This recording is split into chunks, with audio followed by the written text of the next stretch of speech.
Au début des années 2000, nous avons acheté des avions civils complètement à l'étranger, mais même alors, le président a pris une décision historique. La Russie doit reprendre la production de ses propres avions et il est nécessaire de relancer la branche industrielle.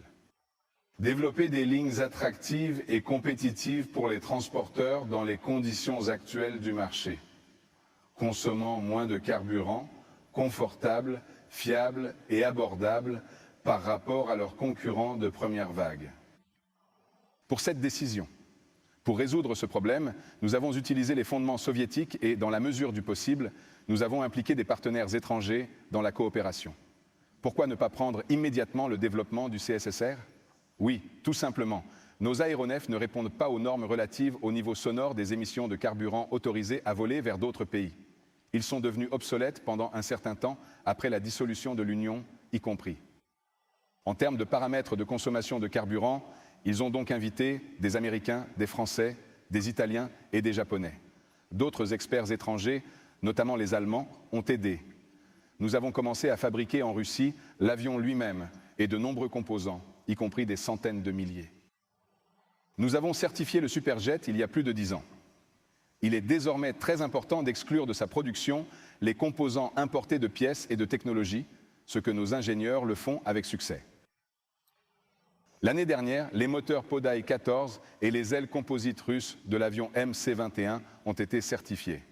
L'année prochaine, les travaux de localisation et d'augmentation de la production se poursuivront. En raison des sanctions, nous sommes interdits de fournir tous les produits étrangers.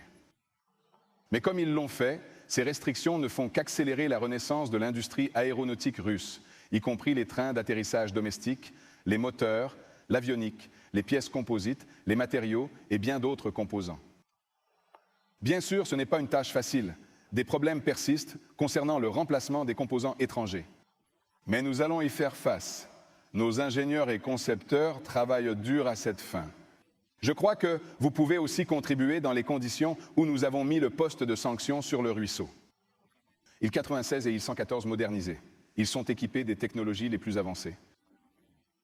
Airborne Systems développe pour eux les derniers moteurs afin de répondre à toutes les exigences modernes. Soit dit en passant, les moteurs russes, français et canadiens étaient initialement installés sur le Superjet et le MS-21. Les Français refusent de les servir, de les fournir des pièces détachées, de gaspiller des ressources. Et les Canadiens refusent de fournir les moteurs eux-mêmes.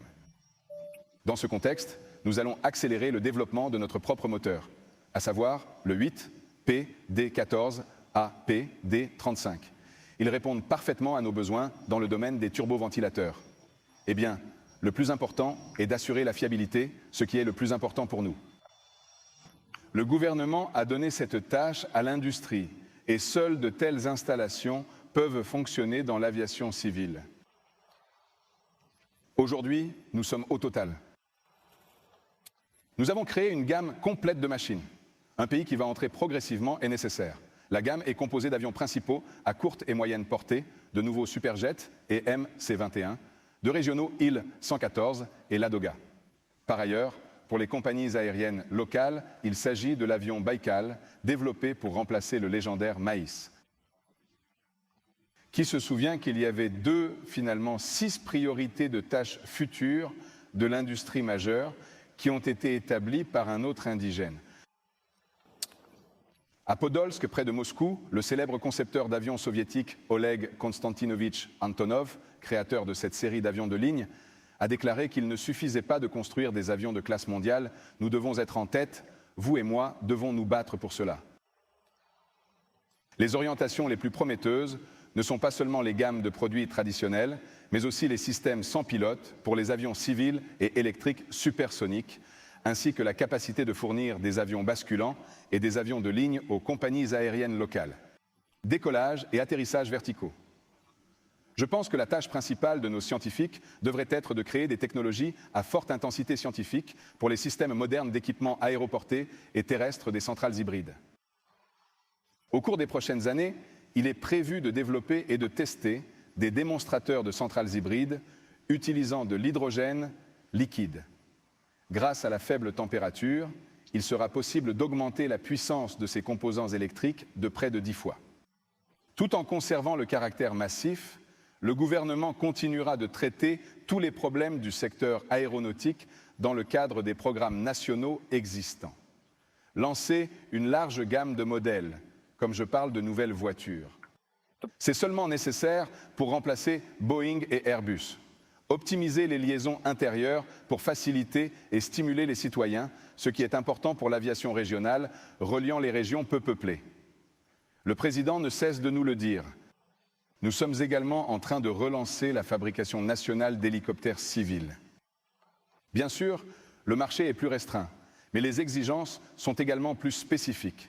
Il s'agit notamment de garantir l'accessibilité des transports dans les colonies éloignées, les besoins de notre industrie, notamment dans les conditions arctiques, et de prendre des mesures de protection sanitaire. Maintenant, sur la base des fondements soviétiques, nous construisons les machines les plus modernes pour tous les usages. Ce sont des modèles polyvalents, légers, Ansad, Medium, Mia, 38, Heavy Duty, Mi, valeur, 71 Series, spécialement conçus pour 32. De nouveaux succès sont encore à venir.